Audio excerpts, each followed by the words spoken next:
So, Amy, maybe you could help me understand a little bit more about intentional living. Yeah, sure. So, might be easier if I give you a bit of my background, I guess, first as to how I am where I am today.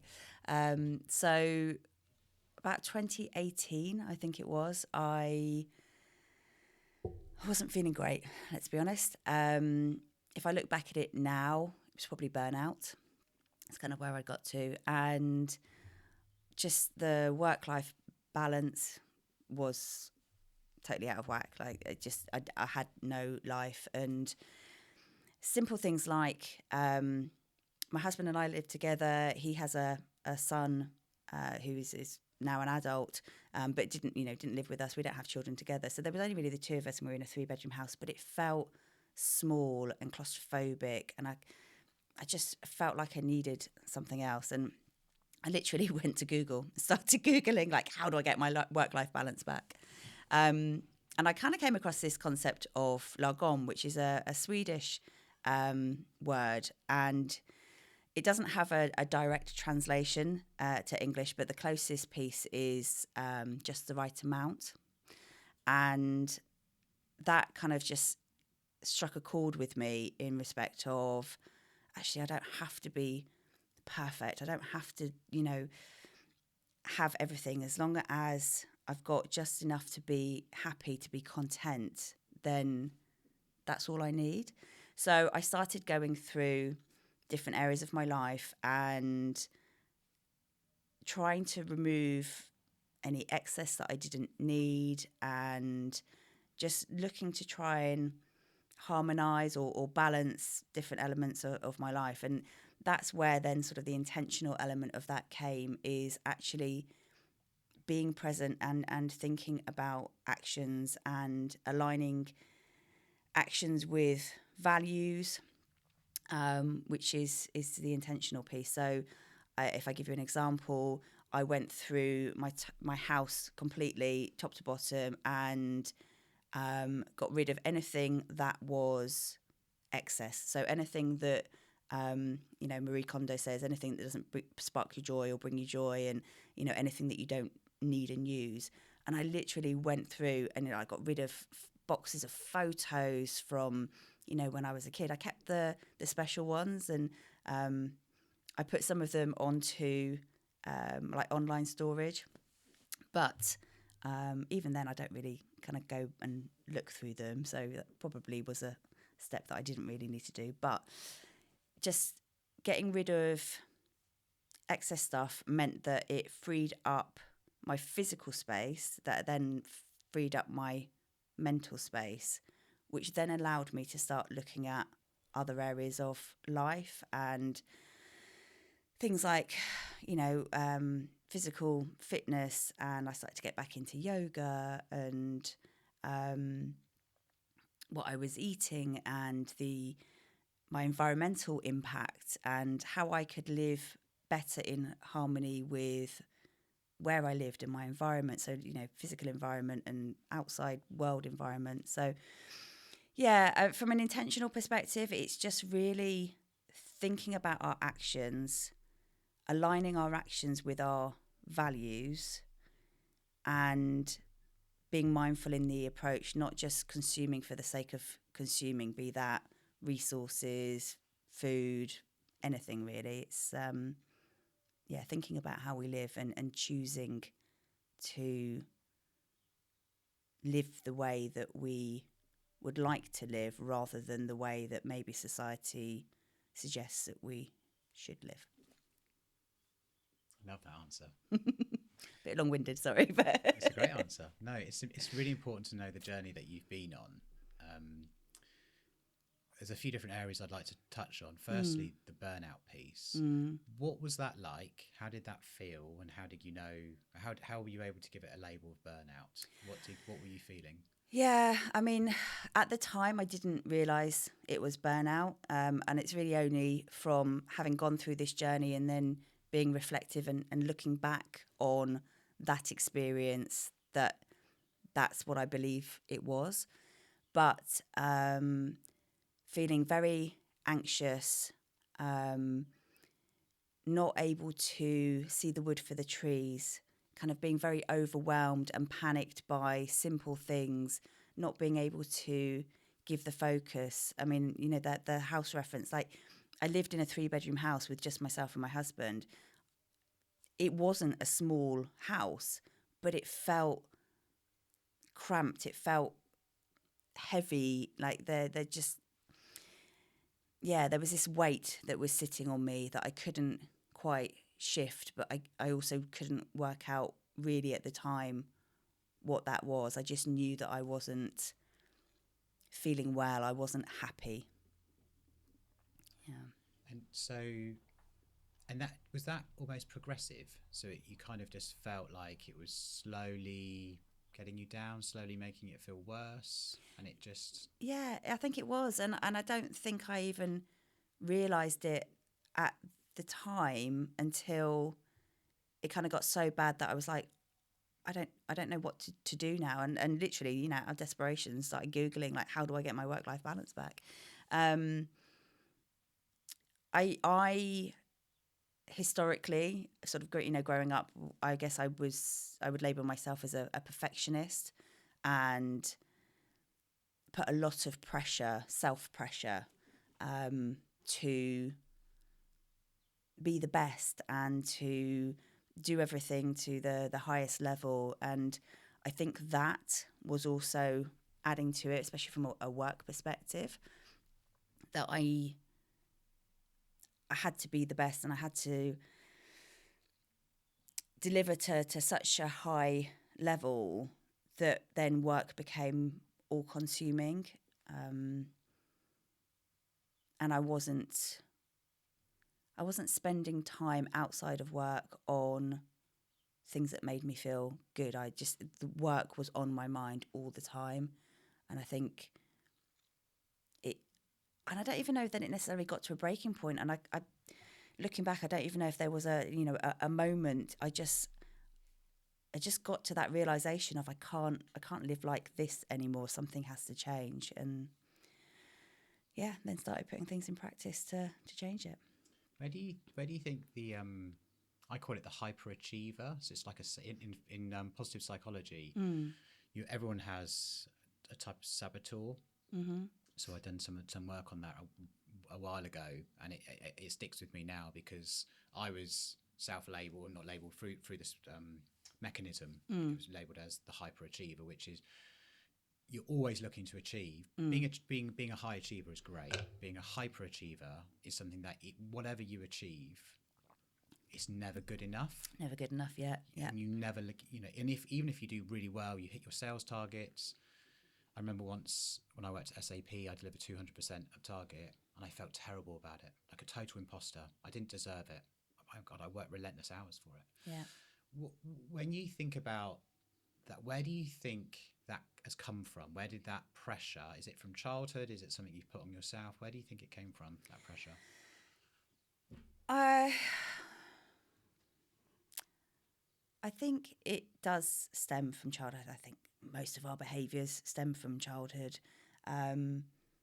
Whether that was, you know, a conscious thing from parents and those that brought us up, you know, school, etc., or more than likely, you know, not conscious, just the upbringing that those individuals had, or the way that school was perceived and education was carried out at that time. I don't think, looking back, that anybody was specifically putting pressure on me to be a high achiever. I think it was all internal. I don't know. I was the elder of my brother and I. So I was, I guess, the one that was, you know, meant to lead the way in respect of being a child and you know, being a good girl and all the rest of it. But yeah, there was always something in me that needed to be better. And you know, the point that you made is never feeling good enough. Like I could do everything, and I was really sporty as a kid, and I used to swim and horse ride and all that kind of great stuff. And I used to do competitions, and sometimes I'd win, sometimes I wouldn't. It didn't really ever matter how well I was doing. There was always a part of me that could have done better. And I don't fully know where it comes from, if I'm honest. I have done therapy and counselling and things like that, and tried to unpick some of that. And I guess to some extent, because I don't feel it now, it kind of doesn't matter where it stemmed from. I knew that I had it, and I've done something about it, and it's not hanging on to me anymore. So, yeah, I don't know. I probably see just something internal. Well, I think I've done some therapy as well, and also I think one of the things for me, which was Marissa Peer, if you're aware of her, some of the RTT work, I've read some of her books, and she talks a lot about a common theme with all of her clients is that they simply don't feel enough. And once she can unpick that piece, and I think it's kind of something you're alluding to, certainly has something I've had in my past, once you understand, well, where does that come from? Why do I have that feeling? I don't feel enough. You can kind of build on it and go, actually, going back to your intentional living part, well, you can make yourself feel enough. Yeah. You can journal, you can do affirmations, you can meditate. Through intentional living, you can find ways of you filling up your own cup. Yeah. You don't need it to come from someone external. Like a parent or something else. So yeah, no, 100%. It's I call myself my own cheerleader, right? And I kind of feel like if you can't be your own cheerleader, why do you expect anybody else to be a cheerleader for you? It's like the love piece. I've had that reference as well before. If you can't love yourself, how can you expect other people to love you in the same way? And I think, yeah, we do need to be our own cheerleaders. We do need to look after ourselves and love ourselves, because we're with ourselves for the longest time ever, right? Our whole lives, and other people will come and go. And I believe that people come into our lives for a reason, and they also leave our lives for a reason. And I think all of those is experiences that lead to lessons and help us in becoming who we are as individuals. But I'm the only person that's going to stick with me my whole life. So my favourite quote, I can't remember where this is from, I'm going to say it's a Chinese proverb perhaps, is wherever you go, there you are. Yeah. And I've always loved that since I got into mindfulness and meditation. It was the first time I felt that I'm like, oh, I like being me now. Like, I actually feel like it's nice to be me within me. And I think that's some of the benefits of intentional living, mindfulness, meditation, those types of things, is just that you're like, okay, actually it's, after 40 years of me not liking where it is, being there, actually it's nice finally. Yeah. I love that. And I think that self-love piece, it's most of it is done on your own, writing something down or whatever, and I just think more people need to do it. It's definitely something that helps. Yeah, and I think self-love leads to community love.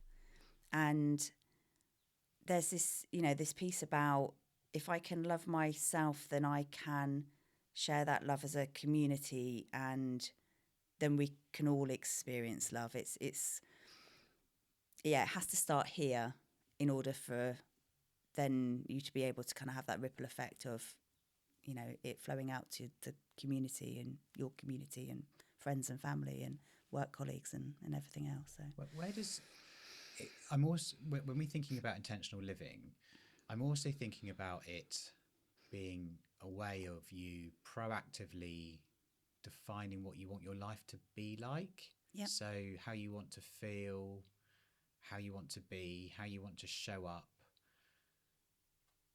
How much can we now take control and define our lives? and we have total control over our lives. Even in the hardest of situations, there is always a decision we can take. And it might be a really tough decision, and it might be a decision that either outcome is going to be hard, but we always have a decision, and we can take a path that takes us where we would like to be. And I know that, some situations and some individuals will say, oh, I didn't have a choice, or I don't have a choice, and that might be a financial thing, it might be an emotional thing. And I would challenge that there is always a choice. It just might be that the outcome is difficult, and maybe the other option from where you are at the moment might be hard. But if you're really not happy where you are at the moment, then change. You can start to make a change, and it might only be a small thing. Like for me, it didn't happen overnight. It was bit by bit. Like the process of clearing my home, it took a year. And again, it was that mindset of trying to give myself the time that it needed, rather than it needing to happen overnight and be perfect straight away. It was messy for a while. It was a working process. And sometimes you have to go through the messy and the difficult time to get to where you truly want to be. But give yourself the time and grace to get there. But just know that you are making small steps towards whatever that goal or aspiration, vision is. One of my favourite sayings is progress, not perfection. And that's what I literally have to tell myself when I start to kind of go, oh, but it's no, progress, not perfection, and just enough. Sometimes good enough is good enough. It doesn't have to be perfect, but we're making steps, we're making strides to the ultimate goal, and doing so in alignment with, our values, what we want out of life. When you were stepping out or coming out of that burnout phase, and you were sort of moving forward more intentionally, it sounded like you started with the decluttering of the house. Yeah, that was the kind of first. That led into decluttering of the mind. Yes. If someone else is facing burnout, or they're in a similar situation, have you got any guidance of maybe the steps that they could start taking? I think actually the process of removing excess stuff from your physical space is a really great place to start. For me, it was what made the difference. Simple things like, like in my living room, we used to have a really big bookcase. It was a tall bookcase. It was full of books. Those books had all been read, and we weren't rereading them. They were just there for show. And so we donated them to charity, and got rid of all those books, which meant that we could get rid of that big bookcase, which then suddenly gave us floor space. And that floor space was then where I was able to do my yoga in the morning. And it was an evolution, but I think that genuinely your physical space feeling clearer allows for the mental space, and then the mental clarity. And for me, it was then a ripple effect from there. Is okay, well, I had a physical space, well, then I could do something in that space, and that then made me feel better. And then from yoga came meditation, and learning meditation, and then that moving more into mindfulness, and it just, it evolves. What do you find meditation does for you? Oh, it takes me to somewhere far, far away that I can just chill for a period of time. It's, for me, I love guided meditation. I love kind of visualization, using my imagination to be on a beach or in a forest, or, whatever the scenario is, and tapping into that mental space to give myself opportunity to receive clarity. So sometimes if I'm at work and I'm starting to feel overwhelmed, and you can feel that kind of quickening heartbeat and starting to, the shoulders are coming higher and higher up my neck, and because we all have it, right? We're all human, and there are stressful situations in life. That is the point where I have to stop and take a breath. And that might be something as simple as, turning your back on the computer screen and doing 10 intentional breaths, and but like feeling the breath, visualizing the breath coming in and out of the body. That's, going to take a minute maybe, but that can be enough just to give the mind a break. But also from a scientific perspective, it engages the parasympathetic nervous system, which will then calm you down. And that's, if you look back to cave people and how they lived, it was that flight or fight feeling of, there's a grizzly bear coming, and do I run or do I fight it?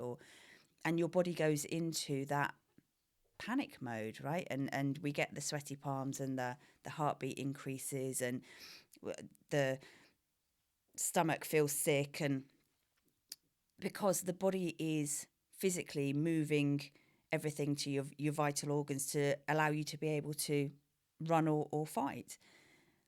Now, as we live in modern society with, some days, like, I'm sitting at work and my Slack is pinging, and my phone's ringing, and somebody's on Zoom, and I'm just like, whoa, like, it's all coming at me all the time. And that's nobody else's fault. That's how we are, but how I react to that is something that I can control. And as humans, we are not built to have that sustained stress reaction, but we're in a societal period of time where that is what is, we're got to be available 24/7. We've got to react to things when they come in. We've got social media that's, suggesting that we be a certain way, and things like that. And that's why we have so many conditions like stomach issues, because our bodies are not letting us digest the food properly, because it's putting all the energy into that fight or flight feeling. It's so that, the sympathetic nervous system is in overdrive all the time.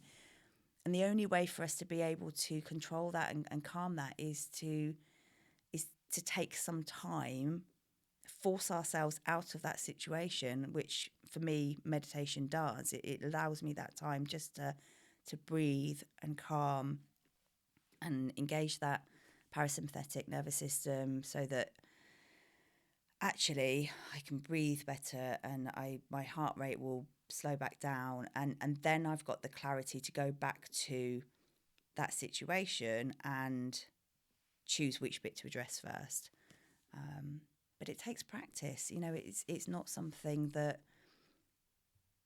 we are taught as a society enough to do, and I think Oracle are very good, and I work for a great manager who genuinely, will say, take the time you need, and we're not dealing with life and death situations, we're not doing surgery.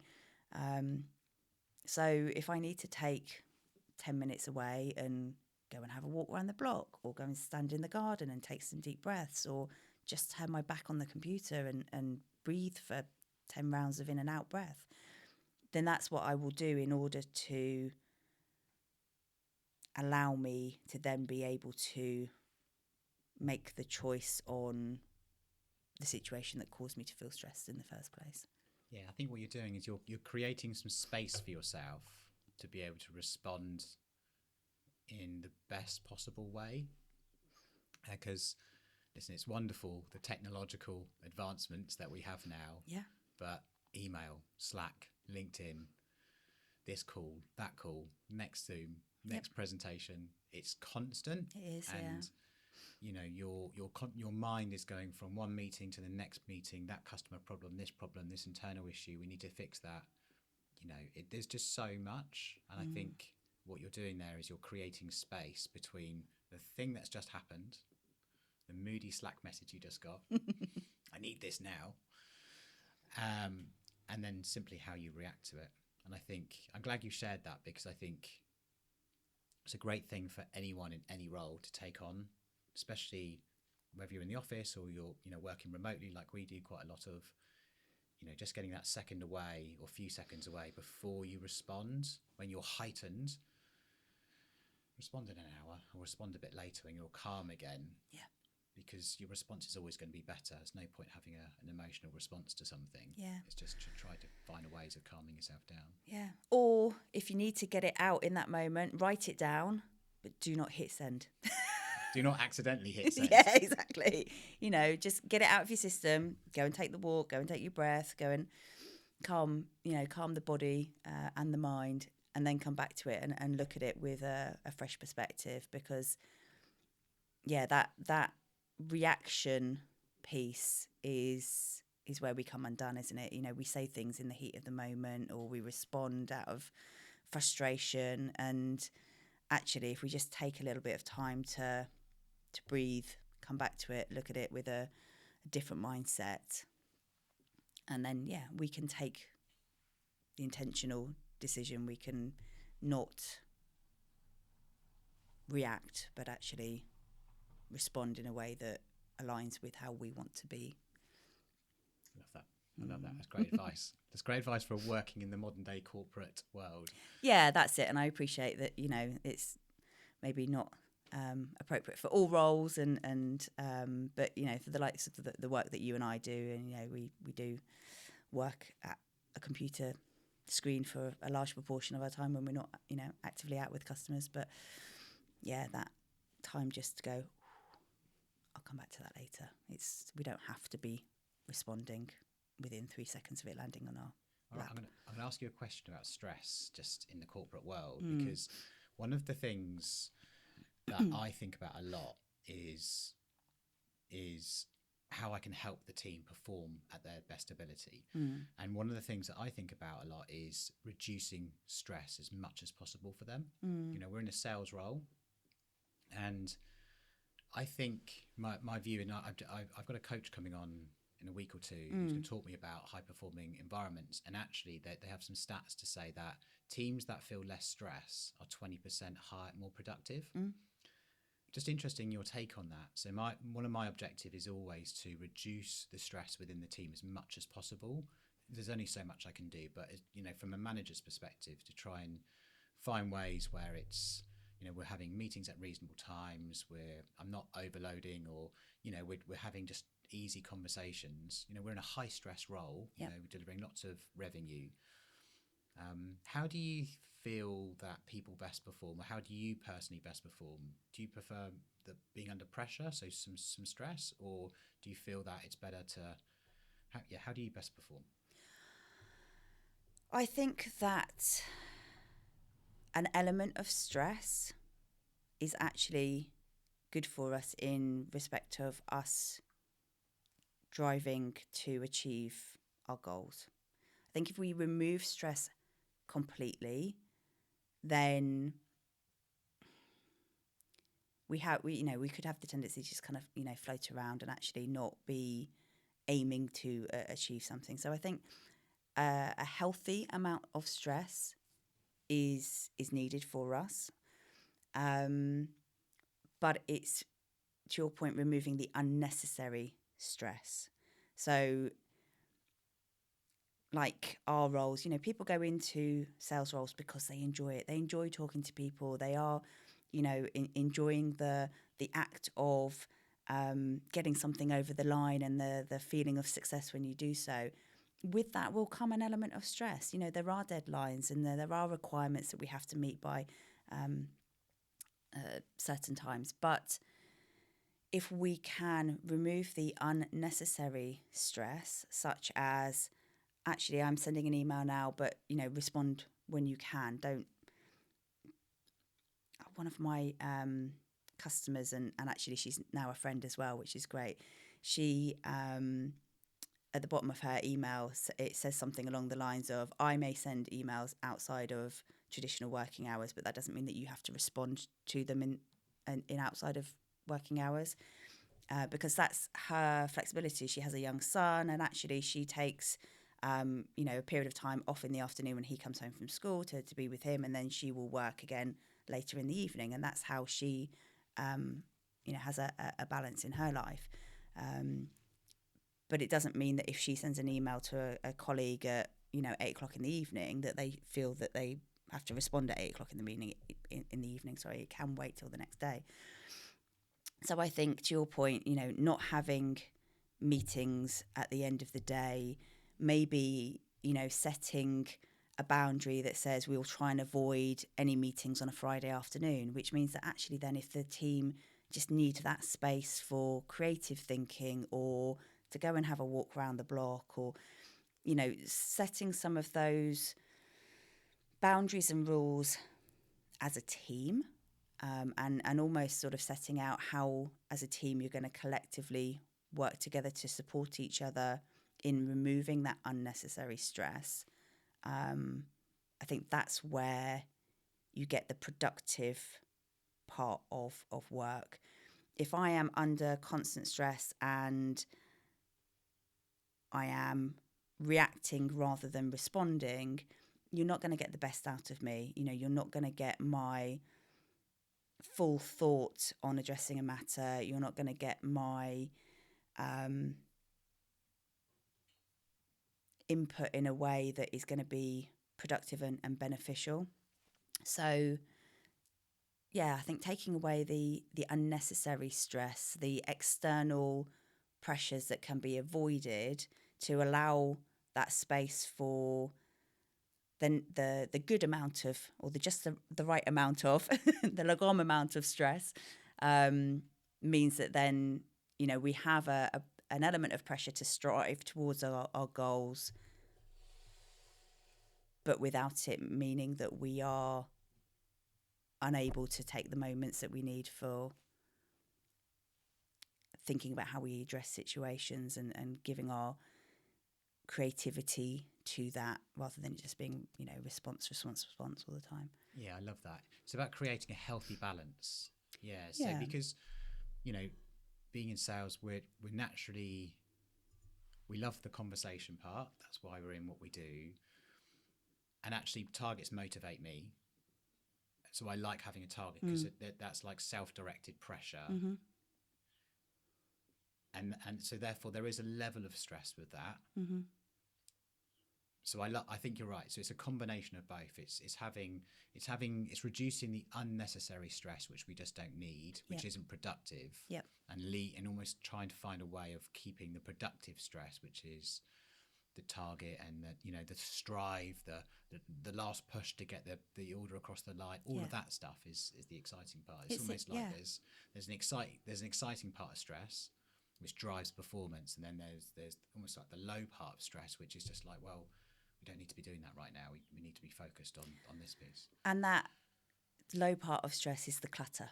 Yeah, clutter. Yeah, it's the stressful clutter. It's the stuff that isn't helping us in achieving our goals. It's the external noise. You know, if we can remove some of that, if we can put boundaries in place to not be impacted by other people's stress. Let's be honest.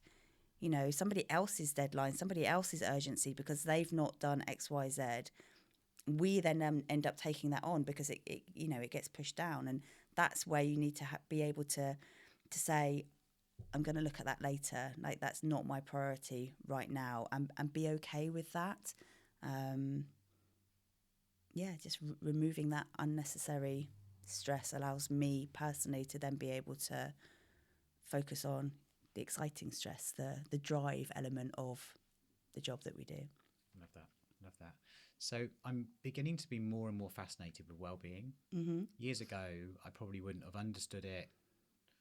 Certainly not in my going out years. Yeah. And it's funny, a friend of mine and I connected the other day because we started chatting, and she mentioned she'd seen the podcast, and she was like, oh, you're into mindfulness and meditation.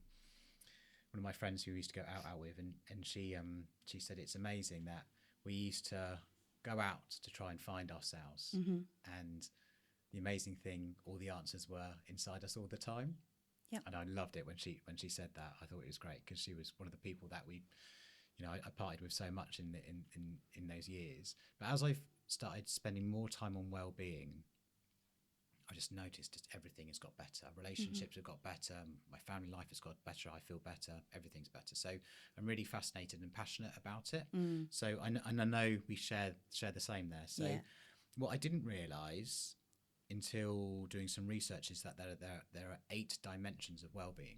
So I'd love to chat through those and take your perspective. So I've written those down from your website. Yeah. So the first one is intellectual. Yeah. So I'd love to get your take on that. Yeah, so I think it's and intellectual is probably the hardest one, because it's about being socially aware and knowing what's going on in the world, and reading and learning as part of that.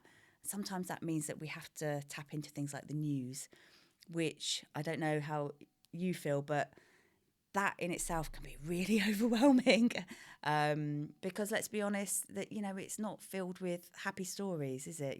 The news portrays the bad things that are happening in the world most of the time, and I'm not naive enough to know that these bad things aren't happening. But if I start to let that come into my life too much, then it becomes overwhelming, and you can kind of almost start to catastrophize, and well, what's the point, if I can't change this, and global warming and war and everything else. And so I personally limit how much of that I do. I want to be aware of what's happening in the world, and have an awareness of the bits that I can contribute to and have an impact on, but also I have to, for my own well-being, not let that become all consuming. So it's that just the right amount element of being aware and taking time to listen to podcasts and read books and educate ourselves about what's happening in the world, but also educate ourselves in a way that fulfills our well-being as well. So last year was my learning year, and that's when I studied to be a meditation teacher, and I've been studying retreat leadership and learning and absorbing, and that has been a really fulfilling part of my life, is understanding new concepts and being able to apply them with intention in my life. So I think that's where the sort of intellectual well-being is making sure that we are always able to learn, that learning culture of nothing stays the same. Technology, let's use that as an example. In order to stay relevant, in order to operate in society, we need to be aware, and we need to be able to learn about things to make us a valued member of society. It's interesting that. So I think, just reflecting on that, I think certainly as I've got the other side of 40, the new side, the upside of 40, is that I found that my quest for knowledge is just constant. And I never really had that when I was that much younger. I mean, it would have been there for sure, but not like it is today. Yeah. And I think that's comes back to intentional living as well, which is just a thirst for knowledge, a thirst for a zest for life. Yep. All of those things kind of they all link in. They all link in together. Is just trying to. It's like intellectual growth. Just It is, yeah. And I think, your point about when we're younger, I think it's because it's probably enforced on us when we're younger. You go through the education system, you're there to learn. It's being pushed down on you, up until you're, in your 20s, really. If you go through sort of, university and everything else, you are in that process of learning and absorbing and all the time. And then you kind of get to a period and you're like, I don't want to do any more learning. Like, I've done that. But the reality is we're always learning. And to your point, I think there's something really special about turning 40 that opens our mind to go, actually, who am I? What do I want out of life? And to your point, actually, I want to learn. I want to be relevant. I want to be able to interact with my niece and nephew and, be aware of the technologies that they're using. Do I have a TikTok account? No. But am I aware enough of it to be able to have conversations with them about it? Yes. And that's the element of, not getting stagnant. We have to learn. We have to keep understanding new concepts in order to be relevant in society, to be able to have conversations with the younger generations, older generations, peer to peer. It's what makes it exciting. Yeah, life is definitely getting better past 40. There's no question. Absolutely no question. Yeah. Spiritual. Yeah, so I think that's probably the area that a lot of people don't give focus to. I think especially if maybe you don't associate with a religion, and the word spiritual will often kind of go hand in hand with religion and having a belief. I don't personally practice a religion. I was christened when I was a child, but we didn't go to church, and that's not something that I've actively practiced. But I have a belief in something bigger than myself. Be that the universe. If you call it God, there is more to life than just me. And having beliefs, having the ability to think bigger than just our little beings on the planet, is for me what allows us to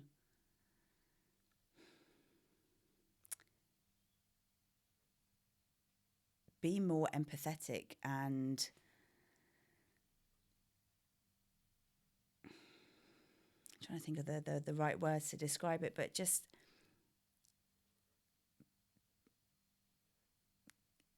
giving out love, I guess, is it's part of the something bigger than just me, that belief system, and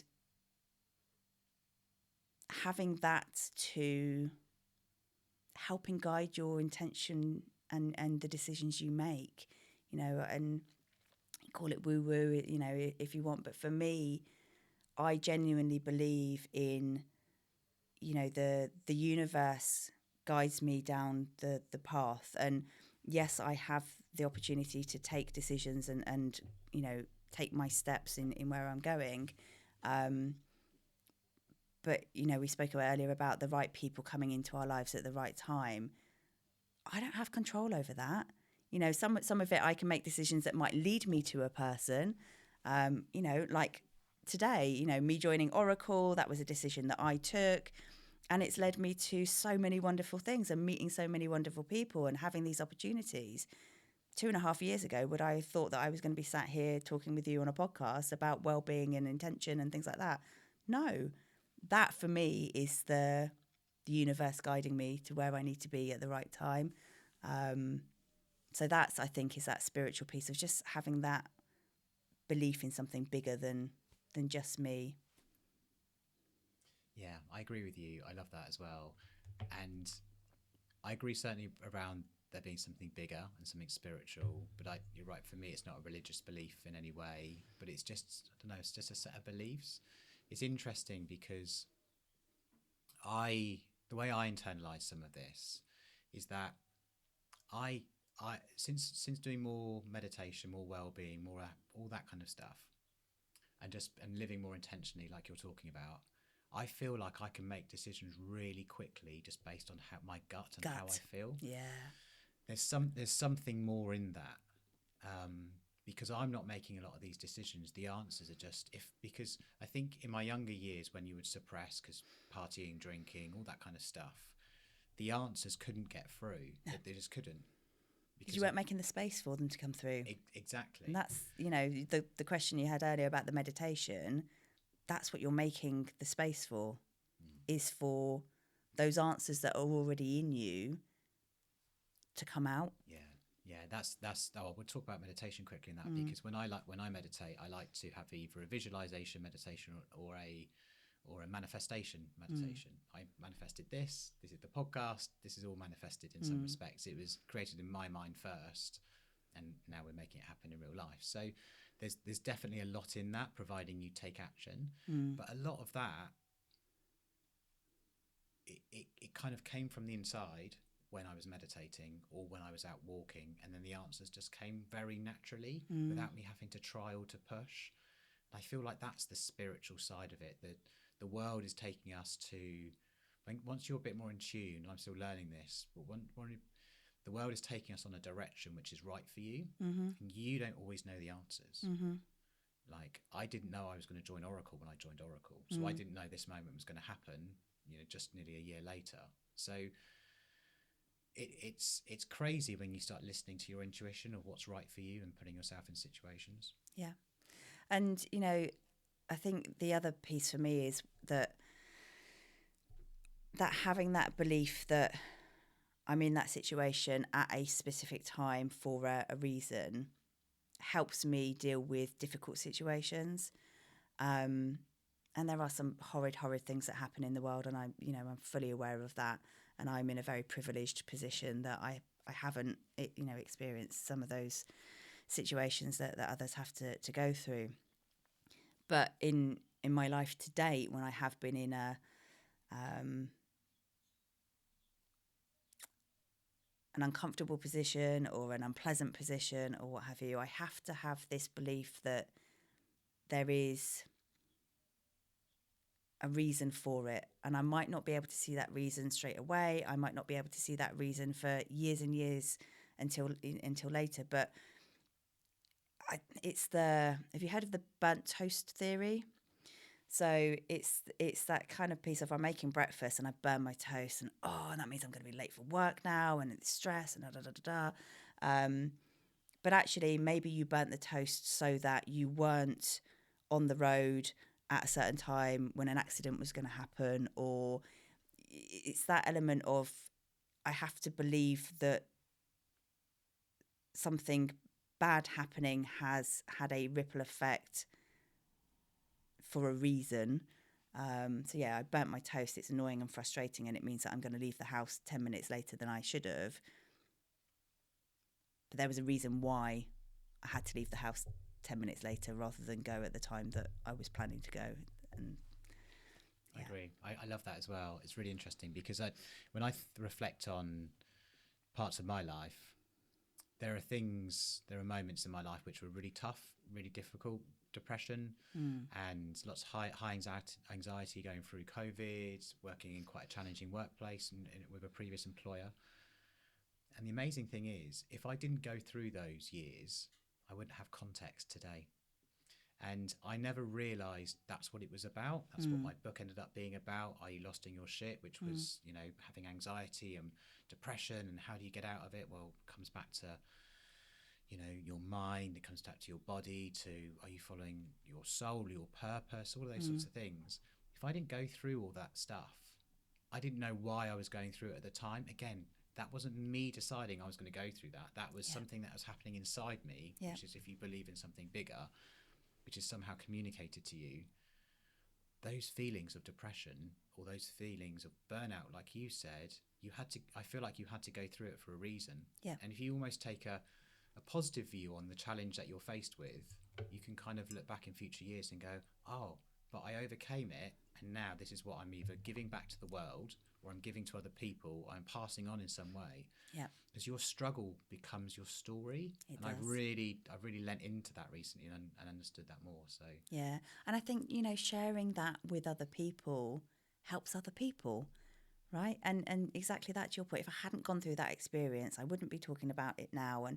And maybe even if I help one other person who is going through something similar, and for them to know that actually this too will pass, that impermanence is the only thing we can rely on, right? That things do change and things will pass, and sometimes things get better and sometimes they get worse for a little while before they get better, but nothing is stuck in stone. It will, emotions, situations, it will move forward, it will change, and it's part the of it. only If you can change, help somebody through that and know that it's not permanent the way they're feeling is. I think that's an important message. The only constant is change. The only constant is change. Yeah. Yeah, I love that. That's a great one. Yeah. Okay, so occupational. Mm. Now we both work for Oracle, so we're interested to see how you feel. So I think from an occupational perspective, it is having a healthy relationship with work. Okay. Nobody on their deathbed says, "Oh, I wish I'd have worked more hours," right? It's an exchange, isn't it? Work. I give effort for reward, which is money, employment. And it has to be an equilibrium. I have to be getting a satisfactory amount out of the relationship as I'm giving into the relationship, from an employment perspective. Now, again, that conversation we had earlier about being high achievers and being perfectionists, we have then the tendency to give far more than we're necessarily getting back in that exchange. And for me, from an occupational perspective, it is just the right amount. I get paid holidays. That's part of my employment contract. I'm going to take them. I'm going to take time off, and I'm going to fill my cup, and I'm going to allow myself that time to then come back to work and give it my all in a refreshed manner. I'm going to take a lunch break in the day and step away from my desk.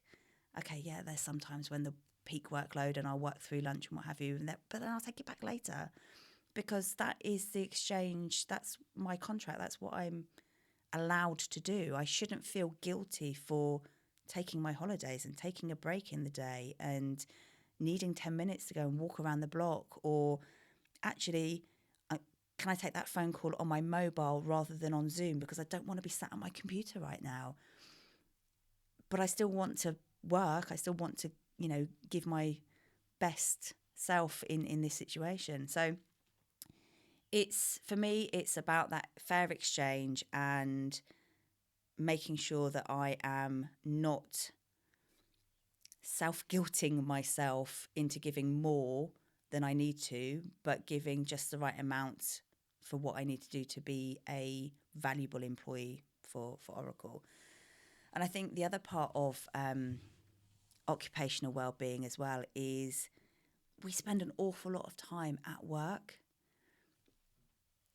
You need to have an element of enjoyment. Now, that might be the people you work with and, making friendships out of colleagues. It might be the type of work you do. It might be bringing something from your outside life into the work environment, such as offering wellbeing circles at work, that gives you that extra element of enjoyment in the work environment. So, yeah, for me, I don't know if balance is necessarily the right word, because I don't think we always do get the right balance, but it is being flexible in our approach to that exchange of effort for reward and making sure that feels right. I love that. It's like a fair exchange of value. Yes, that's beautifully put. Well done. Yeah, I like that. I think it's that. It's getting a fair exchange of value for the effort you're putting in. Yeah. versus the value you get in return. And some of the perks of working at a lovely place like Oracle, a wonderful place like Oracle, is the fact that you do get, I'm on paternity right now, right? We get a huge amount of paternity, which is very kind of Oracle, but I will return to be better, stronger, better, faster, because I want to provide for my family. So Oracle gives a wonderful platform for that. So I feel like if you can take a balanced approach to it, they've given me an opportunity, I'm going to give that back when I get back to work. So I think, it's that exchange of value. And I think when I've struggled in my past, it's when that exchange of value isn't in the right place. Like in my previous employer, the exchange of value wasn't there. I was putting in significant more time, more effort. And then I remember that one of my final last statements with the CEO, which was, if I have to negotiate for my commission one more time with the CFO, then it'd probably be my last. And it wasn't far after that, it was my last. It's a psychological contract, isn't it, at work? I'm a human resources professional by trade, and, that's one of the things we learn is that there is a psychological contract in addition to a physical contract, but it's that element of trust and, I trust you to work at home, and I trust that you'll be productive while you're there. And on the occasions that I need to, as an employer, ask you to do a little bit more, I know that you will do, because you can then have that time back at a convenient time. And it's fairness, isn't it? It's that element of fairness in that employee-employer relationship. And I also love working for Oracle, and no organisation's perfect, but I think that we, especially in the UK and Ireland part of the business, we're quite lucky in where we work. We're very lucky. We're very lucky. And I've worked for our competitor. So, Oracle is, funny enough, I wasn't expecting, I didn't really have any expectations of coming into Oracle, but Oracle has surpassed any expectation I've had, because the technology is top right of Gartner's quadrant, which is always, from a sales perspective, one of the best things you can possibly It's easy have. to sell something that's great, right? Exactly. Or easier. And then you're surrounded with true professionals like yourself and lots of other people. So you've got the best product in the market, as voted and recognised by Gartner, and you've got a whole world of professionals sat around you. So it's surpassed my expectations. And now I can see why there are some salespeople that have been there for 10 years, 20 years. You don't get that in many organisations, if any. So, that's why I'm a big advocate for Oracle. Huge fan. I mean, I was with my previous employer for 18 years, and that's a long bit of your life. And I met my husband there, and my best friend I met at work. And I had an enormous amount of guilt about being ready to leave my last employer. And I had some career coaching, and my career coach helped me to see that whilst we had this exchange and been part of each other's life for 18 years, a lot of my friendships had come from that work environment. I could still take my value and apply it somewhere else and still have that enjoyment and new experience without the guilt of leaving my last organisation. And it was a really tough decision for me to leave my last organisation and come and do something different. I'd never done pre-sales before. I'd always been an HR professional in an operational role, and then I kind of moved into HR tech. And that, again, gave me the experiences to be able to have that transferable skill to bring to Oracle, and then learn the art of pre-sales within Oracle. And I've not looked back. And it'll be 3 years in the summer that I'll have been with Oracle. And for me, from a career perspective, again, really great decision, but it's led to so many other opportunities that I feel it was the right thing for me to do when I did it. And it might, it might not have been if I'd have made the decision 10 years earlier. It's, again, I believe in things happening for a reason. Me too. Me too. Okay, we're going to move on now to Yes. emotional well-being. Emotions. Who wants to deal with emotions? Honestly. Emotions. Yeah, we have to. We have to deal with those emotions. We have to sometimes sit with unpleasant emotions and understand where that's coming from and dig into it a little bit. And I think as a society, we are given so many opportunities to ignore our emotions. We scroll, we doom scroll on social media, we drink, we party, we have lots of ways to cover up, ignore, hide emotions. But actually, true happiness, true contentment, true understanding comes from sitting with and working our way through those emotions, be they pleasant ones or unpleasant ones. It's the only way that we can really, truly find happiness is by working through where those emotions stem from, how they feel in our body, how they impact our thoughts, how they impact our behaviours, and unpicking them to be able to then move with intention from that emotion onwards. And we've already mentioned impermanence. That emotion's not going to stay with you forever. You can sit with it even if it is uncomfortable, work through it, and it will change. Keep covering it up and it's just going to sit inside and then come out in a way that might not be as manageable. Why do you feel it's so? Why do you feel people? What's my question? My question's why do you feel people struggle with managing their emotions? Like why is it difficult to manage emotions? That's the question. Why is it difficult? What is that discomfort or restlessness that we feel? Why is it difficult? Because you feel it in your body, right? And let's be honest, we tend to talk about emotions when they are unpleasant emotions. We don't really kind of talk about emotions when we're happy and we're joyful, and because that's like the great stuff, and we don't almost need to kind of talk about it. When the subject of emotion comes up, normally when we are feeling sad, right? Or that there's something that's going on and it's unpleasant. And people don't want to have that unpleasant feeling and feel sad and have that ache that sits at your heart level, or the emptiness that sits in your stomach, or and again, that all goes back to our mind body connection, right? They are so interlinked that in order to physically feel better, sometimes we have to sit in that discomfort and work it through. But it's easier to feel better by doing something that covers up that emotion rather than lets us work through it. So yeah, I mean, a lot of the time it's not pleasant, and who wants to sit with something that's not doesn't feel nice? But we have to.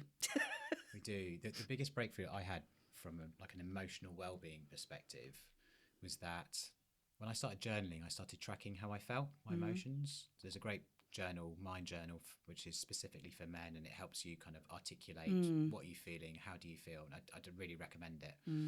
And the thing that I noticed more than anything else was that the way I felt was directly correlated to the things I'd done the day before. Because I'd always bought into the I'll be happy when we do the deal, we'll be happy when we get the car, the house, the wife, the family, when we're on this big tangent of be happy when. And then the funny thing is that when I brought it back to real basics, I talk about this in the book, is that depending on how I've eaten the day before, so let's just say I've eaten a healthy diet, real foods, whatever diet you want to follow, I've eaten a healthy diet, I've gone to bed early, I've not drank alcohol, I've woken up and I've trained, I always feel great. So that whole emotional well-being thing, just doing that, which has got nothing to do with money, status, people, my life, just the basics, what I would call for me my foundations, that makes me feel great every day. But years ago, it was always about chasing the thing, chasing the number, that's I feel great when. And I can promise you never feel great then, and it never feels like you think it's going to feel. But if you just do some basic, I call them basic because I think eating in a nutritional way or being intentional around your self-care routine, that's what makes you feel $1 million, not the chasing the thing. And it's an interesting thing because I haven't realised it until I started journaling and actually tracking it all down. Do you track it? Do you journal? How do you?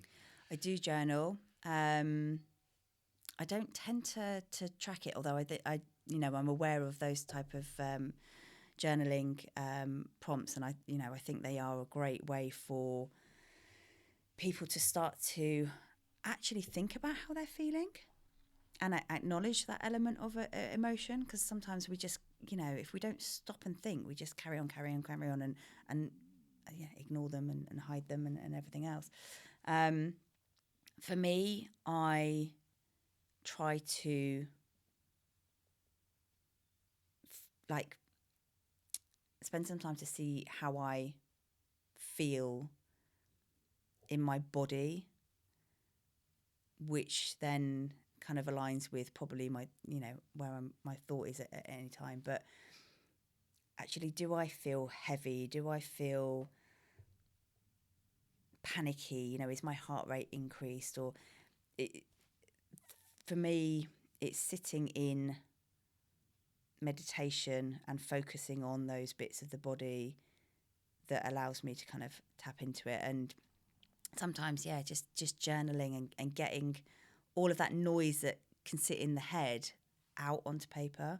And I may never look at it again, but it gets it out. It gets the noise out that then allows me the space to then understand and contemplate and realise why I'm feeling the way that I'm feeling.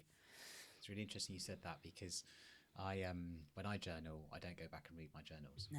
I think it's a great way. It's a therapeutic way of getting everything out, getting the noise out.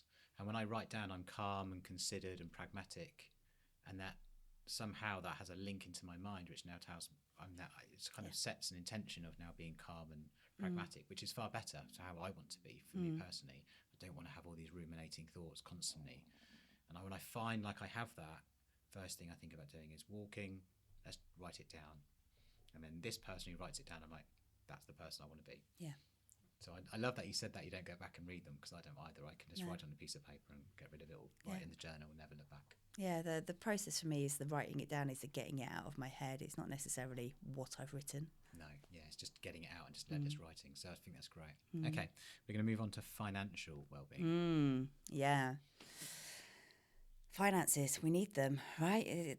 We live in a society that costs money, and we live in an expensive society at the moment. And it goes back again to that fair exchange from an occupational perspective. We give our effort, we receive money in that relationship in an employee-employer. So it's about using your money wisely and with intention. So not just purchasing for the sake of purchasing, but thinking about, is this something I need? Is this something that is worth the money that I'm going to spend on it? Have I got money set aside for an unexpected cost? The boiler breaks down, the car has a mechanical issue. It's making sure that we have finances to live a contented life rather than necessarily an extravagant life or an excessive life. Because again, if I think back to my younger years, and spending money was my way of hiding actually how I felt. That element of not feeling good enough and everything else. That's fine, I'll buy stuff. Now, I didn't have the money to do it at that point. I stuck it all on credit cards because they're really easy to get, right? It's like free money. And I ran up a lot of debt I ran up a lot of debt. And it took me until I was nearly 40 to be in a position to pay off that debt, then save. Like, I didn't buy my first house until I was in my 40s because I never had enough money. I never chose where to focus my efforts in respect of my money. I just spent frivolously. And when you start to have a healthier relationship with money and think about where you spend your money, your money is your time, right? If you think again about that exchange, is what I'm about to spend X amount of money on worth the hours that I've worked to earn that bit of money? So there's podcast, I think called the Minimalist, and they talk about, if you want to buy something, you give yourself so many days, and I can't remember the ratio. I'd need to go and look it up again. But it's like, if it costs so much, then I give myself a longer period of time than if it's cheaper. But I give myself a period of time, be that 24 hours, be that a week, be that a month. And if I still want it in that, after that time, then I can go ahead and purchase it. But it gives you that breathing space to think about that exchange of money for product and whether it's worth it, rather than just purchasing on the moment, the heat of the moment. And I think as well with, again, we talk about technology, it's great, but it does allow us to buy things from the palm of our hand. When we used to have to go out to a shop and look at clothes in the shop and spend the time, we were probably more intentional on what we were spending our money on. But it's so easy to just go online and order something and it's there the next day. That's where we have to make the conscious decision, and we have to live with intention of not allowing that to happen, so that we are spending our money wisely and for quality products that bring value to our lives, rather than just it being another thing to add to the clutter pile. Purchasing because of an emotional, because of an emotional, yeah, because people could go to an emotional food, emotional drink, emotional buy to try and make it feel better, but of course none of those things will actually help. I think we're both going to be singing off the song sheet of go for a walk or meditate. That will make you feel much better. Yeah, just give yourself a bit of time. Again, it goes back to that, I don't have to respond straight away. I don't have to do it right now. If I still want it in 24 hours, if I can still see that it's worth the money, that it's going to bring something to me, either, joy, or it's going to fix a need that I have in my life at this time, then great, go ahead and spend it and do that. But you've done it with intention. You've not just frivolously thrown money at something for the sake of it. Last few here. So we got environmental. So yeah, big passion of mine. We only get one world, and as a society, we've not really looked after it that great. But equally, we only know what we know when we know it. But when we do know and we've got the information, then we must do better. So yeah, again, if I go back to, when I was a kid, we had glass milk bottles, and the milk was delivered on, by the milkman that we had at the time. And they were reused and they were sent back, and they weren't disposable and throw away. And then there's a shift towards plastic because it keeps the milk fresher for longer, or whatever the reasonings were. And that's the way we go. And then we realise that actually that plastic is just sitting in landfill, and that's, hurting the environment. And so as we learn and as we understand, and it goes back to the intellect, all of these are so intertwined, in respect of your total well-being. But as we learn more and as we understand more about the environment, then we need to take decisions that align with looking after our environment, not necessarily what is convenient for us. And that's really tough to do, because we do live in such a convenience-led society. Like I can purchase something on my phone and it be there within 2 hours. And so, yeah, it's from an environmental perspective, it is looking after the environment that you live in, so your physical environment around your home. And that probably was the area that I focused on most to start with when I was looking at environment, because when I was looking at well-being, because of the journey I went through in removing stuff from my home, and making that environment a safe and pleasant place to be. And then it starts to expand out into my community. And so I'm part of a group. I live in a village, part of a town, called Bishopstoke, and we have the greening campaign. So we form a team that are greening Bishopstoke, and we work on educating our local neighbourhood on green ways of living. And we do things like we've built a community garden, and we are looking at how we can better use spaces in the area that we live for things like planting and bee pollinators, and making it a pleasant and sustainable place to live in. But then we can start to expand it out even further, that we do buy glass bottles from the, milkman that will then go back and be reused rather than single-use plastic that we then throw away. And understanding that, yes, we can wash the bottle out and put it in the recycling, but actually a lot of our recycling waste doesn't get recycled. It does still end up in landfill because of contaminations, because of the inefficiencies in the way that we manage waste. And so if I can prevent it going even into the recycling, that's something that I will tend to do. Silly things. I had my friend's kids around the other day, and they wanted some tomato sauce, and we buy the glass bottle. Why do you have your tomato sauce in a glass bottle? I said, because glass is easier to recycle and reuse than plastics. I said, when you throw your squeezy bottle of ketchup away, there's only so many times that it can be recycled, but glass can continue to be recycled, much, much longer. Oh, I'm going to tell mummy about that. I was like, good, and yeah, for me, it's I can't do it all.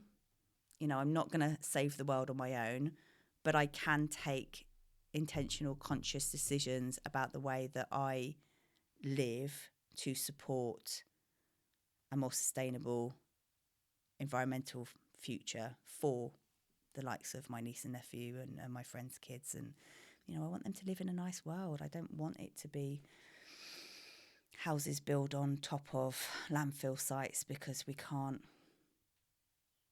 remove the waste that we have, or sending it overseas, to somebody else to have to deal with, and environmental obviously is much more than just the waste that we produce. But that's kind of where I guess got into it from a starting perspective of what actions can I do that are going to have that ripple effect on society as a whole. Love that. I feel like Ed, to everything you said today, my response has been love that, and it's not normally like that. I think we're also very in tune in respect of that element of well-being, and it's not just well-being for me. I kind of said the self-love, community love. It's the same from an environmental perspective, right? If I can do things that benefit me, but they will also benefit my community, it has that ripple effect out. And if all of us just do a little bit, it makes a massive impact. It's almost like when I'm thinking about these 8 dimensions of well-being, it's almost like thinking of like a higher purpose-driven way to live. I'm not too sure if that's the right. I'm thinking out loud, but I'm just thinking what you're sharing is just kind of almost what good looks like from a way of living perspective for yourself, for the people around you, and for the community. So I think that's what these 8 dimensions are. So it's not just well-being for you, it's for the people around you as well. Yeah, it's for the good of the great, right? You feel better, but you're able then to make other people feel better as well, and you're able to make sure that you've got a nice sustainable future for the generations to come after you, and for the greater good. Okay, we've got the last couple. I'm not sure how are you doing for time? I'm okay. Yeah. Okay, cool, great. So Social well-being. Even introverts need a bit of social interaction. I think social, from my perspective, is having a network that can support you. That could be family, it could be friends, it could be colleagues, it could be complete strangers. You know, go to an exercise class with people that you don't know, but actually exercising in a community setting with other people is how it works for you. You know, we need people. People need each other. We need that support element. We need to be able to talk and communicate. And our levels of how much social interaction we need for our well-being will depend on you as an individual, you know, and there is no hard and fast rule of how social somebody must be. But again, it goes back to that element for me of lagom, of just the right amount of having enough social support, social interaction for me to feel contented. Now, I'm a really social person. I love, you know, being with people. One of the reasons that I love my job is I get to talk to customers and colleagues and about things that I am passionate about, which is great for me. Yet I know that somebody else, they would hate that as a job because they don't want to have that much social interaction. So it's all about what's right for you, but no person is an island. You know, there is an element of social interaction that as humans we all need, and we need to have that ability to have somebody to support us in times when we need it. And that might be just having a conversation. It might be, you know, physical support. I need you to go and pick my kids up because I'm stuck in work, or we just need that network around us that can help us when we need it. And equally for us to be able to give back to others when they need it as well. It's that, you know, interaction piece that, again, it's not just for me, it's my ability to be able to give back to society as well. I think the one thing that we all experienced during COVID was the fact that we, from social creatures as humans, became isolated. We saw the devastating effects that had globally, you know, for the world. Mental health crisis and depression and everything that came off the back of that. And I think a lot of that was down to you're not allowed out. You're not allowed to go and interact. You're not allowed to go to the gym. You're not allowed to go to the pub. You're not allowed to go to a restaurant. You can't go to a nightclub. You can't interact with other humans for a really prolonged period of time. Was it 12, 18 months? I can't remember now. And then we got a little bit of glimmer of hope, and then we got locked back down again. And it was a really tough period for a lot of people. You know, not regardless, that's not the right word, but you know, there was a lot of sadness and death and suffering that happened around that period, which was horrendous. But even for the people that didn't lose anybody, that isolation, that being alone, that even when we were able to be near each other, we then had face masks on that prevented us seeing that person fully. And it did have a massive impact on our social well-being. I mean, in some respects, you know, it had, again, for the negativity, it had positive elements like actually demonstrating that a lot of our jobs especially like in a corporate jobs, didn't have to be done in an office anymore. And again, that element of sort of balance and well-being that meant that on days, I could work from home. But I really enjoy being in the office. I really enjoy that social interaction with my colleagues. It's where I learn, it's where I get experiences, it's where opportunities arise. So again, that balance between having time for myself and sitting in meditation and being quiet and just being with me, I absolutely adore. But I also adore the element of being with people. And last night we were out with some customers and we went for some drinks and we had fun. And I for me, having both of those elements is what keeps me content, which gives me happiness. And everybody's balance of that is individual, but you've got to know how much of it you need, and never think that you don't need that social interaction, because we really do. We're human. I love that. Again, can't believe it. Every time you speak, I respond with, I love that. I'm going to have to try and find some clever ways of using AI where I have some different responses. And the last one we're going to come to is physical well-being. Yeah. Well, I think you've pretty much covered off physical well-being earlier, to be honest. You're, thinking about what we eat, thinking about what we put into our bodies and how we move our bodies. And yeah, I mean, in order to prolong our lives, right? That's where we need our physical well-being. We need to eat healthy, nutritious food. And again, this is where, for me, Lagom comes in.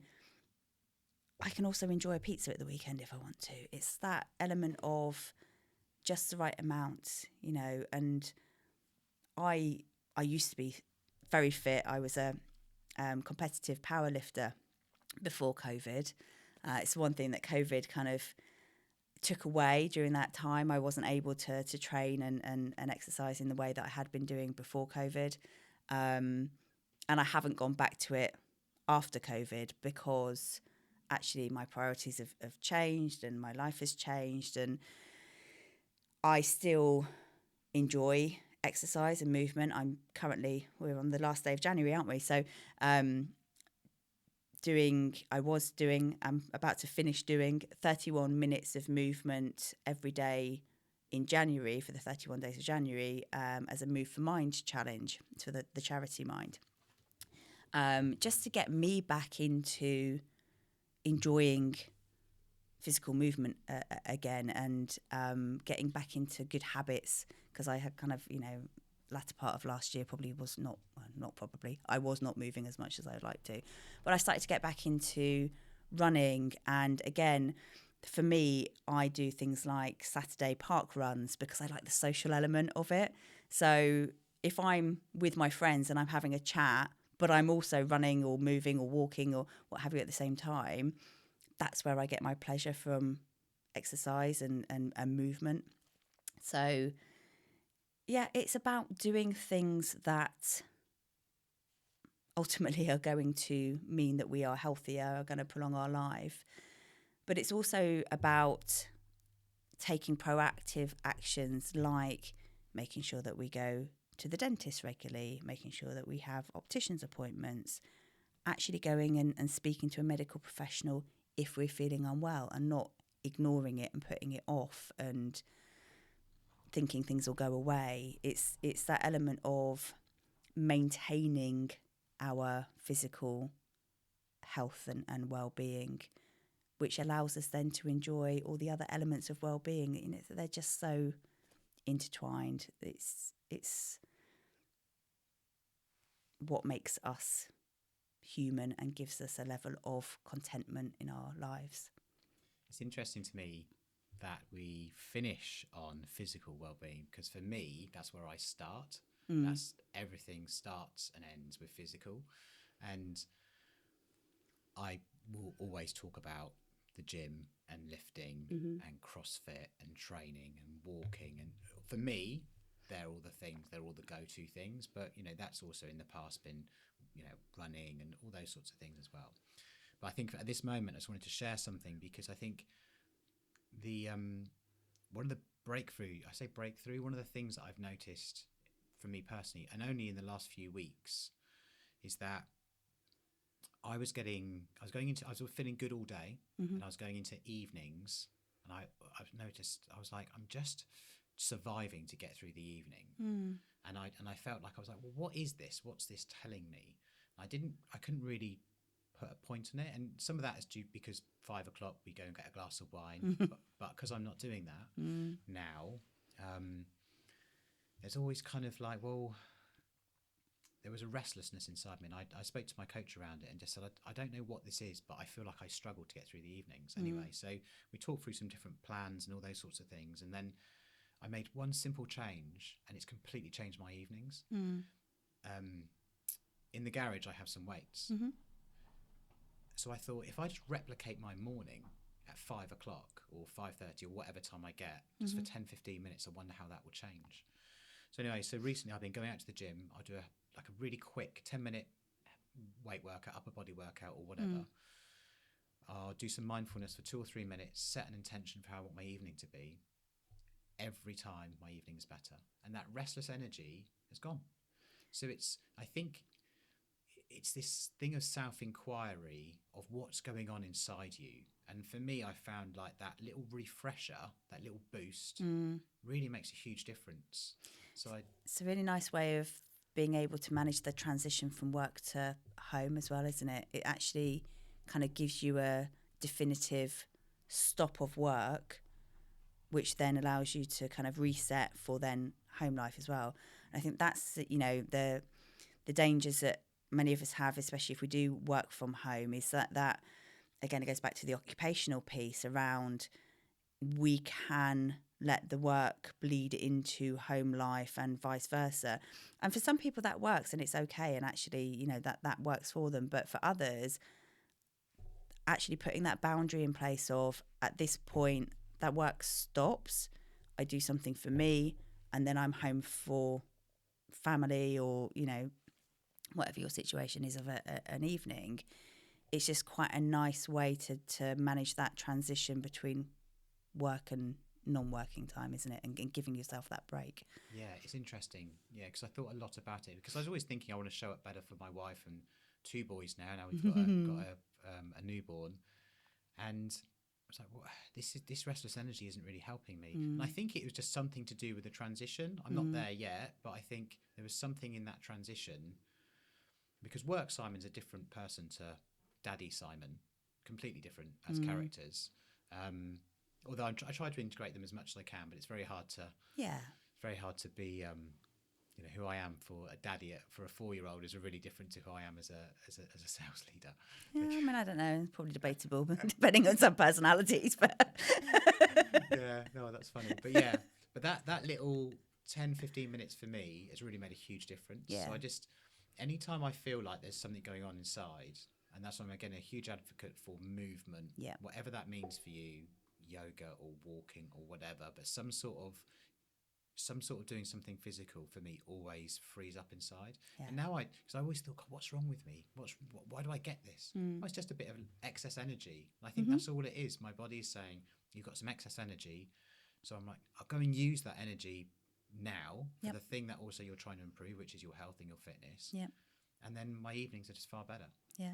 So And it could be something as simple as like actually just going and shaking, like actually physically shake the excess energy off. And that again, it's the whole mind body connection, right? Is what's going up here, and actually how's that making my body feel? And yeah, sometimes you just need to move. I'm a self-soother. I tend to sway.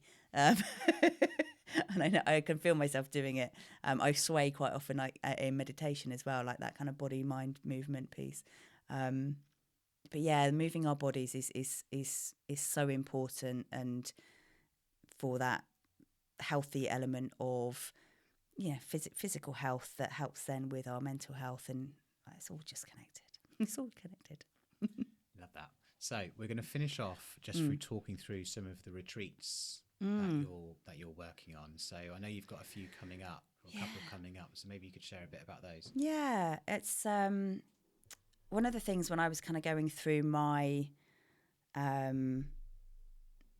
getting out of my kind of burnout phase, and I started doing yoga again, and then sort of came through the other side of COVID, and for me, I think I don't know, I was on social media, think, and this advert came up for a weekend retreat in the New Forest.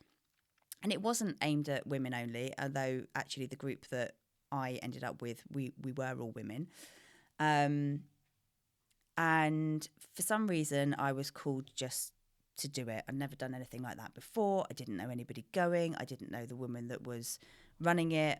Obviously, I live quite near to the New Forest, so it wasn't miles away for me to go and do that for a weekend.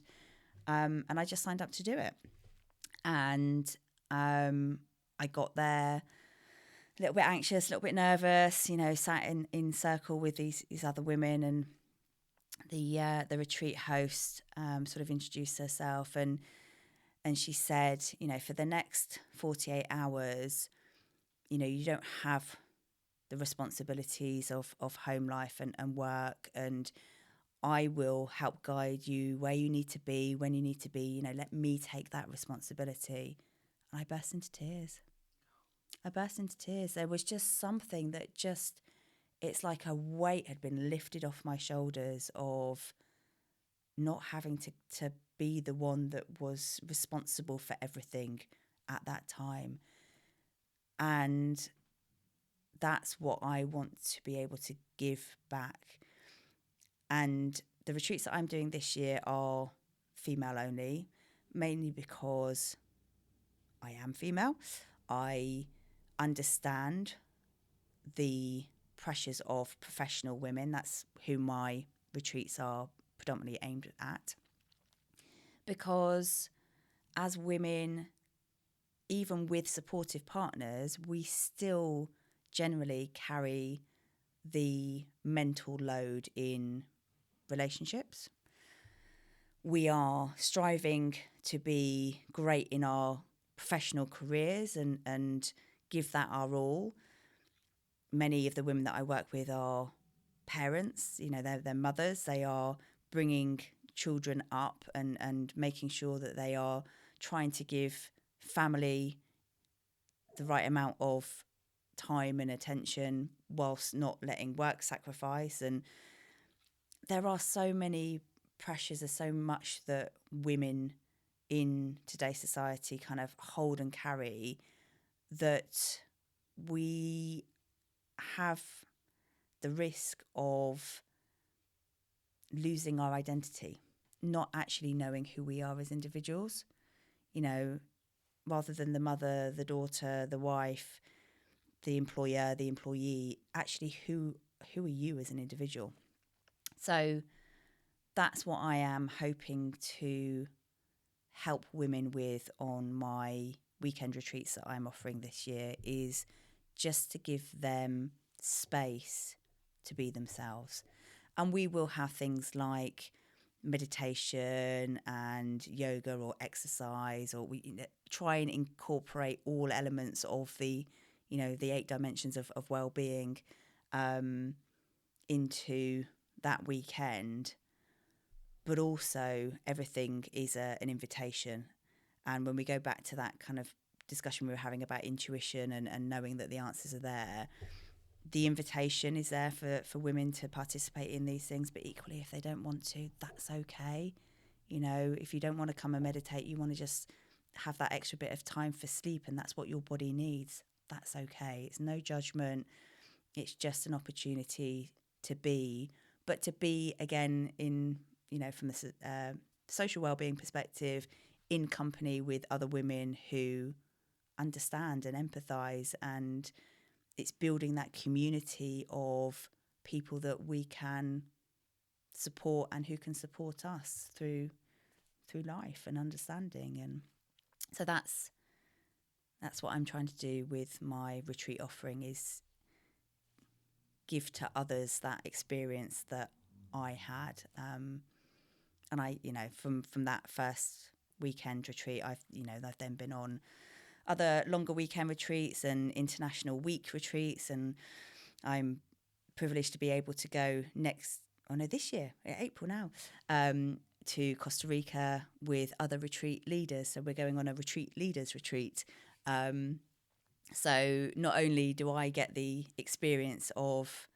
having a retreat, but I also get to learn from others who are doing similar things. So yeah, it's my opportunity to give to others what I have found very beneficial for myself.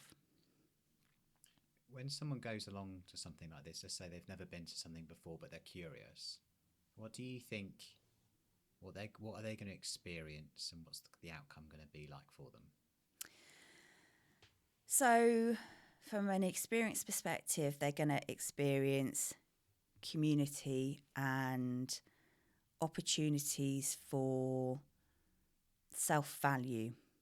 So things like the opportunity to sit in meditation, to move our bodies in yoga or body weight exercises. One in March is yoga focused, the one in September is more sort of exercise focused, and give different women different opportunities for both. We will enjoy nutritious, healthy meals. We will sit in circle together in community. We will have an opportunity for time just to do what you want to do. There will be some creativity in there as well, because that's such an important part of remembering who we are as well. I think as kids, we're all creative. We do colouring and we make stuff. And then the older we get, the less of that we kind of have. So actually getting back in tune with some time just to colour or paint, or it doesn't have to be great. It can just be for fun.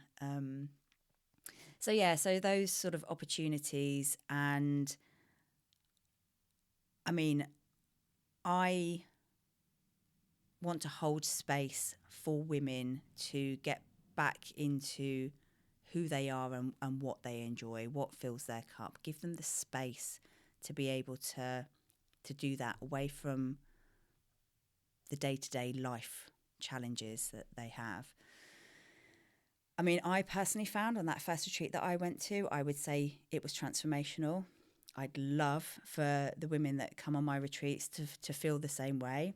Obviously, that's not something I can control, but what I try to do is provide an environment and provide an opportunity for them to feel that something has shifted, to feel that something has changed, for them to feel that they've got a level of resilience that they can then take back into life. That's what I'd like for them to be able to get out of that. I've really loved talking to you today. Thank you. And we've completely overrun from the original hour, but I've been so Sorry. in flow and enjoying the conversation. I just wanted to keep going. So I hope you're okay in terms of the timings. That's great. Thank you very much. I appreciate it. It's been really enjoyable. If someone wants to get in contact with you in regards to the retreat or some of your coaching, what's the best way of making contact? So I have a website, which is lavidalagom.com.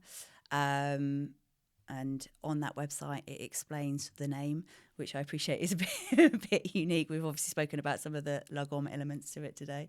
But you can also find me on Instagram, Facebook. I'm Amy J _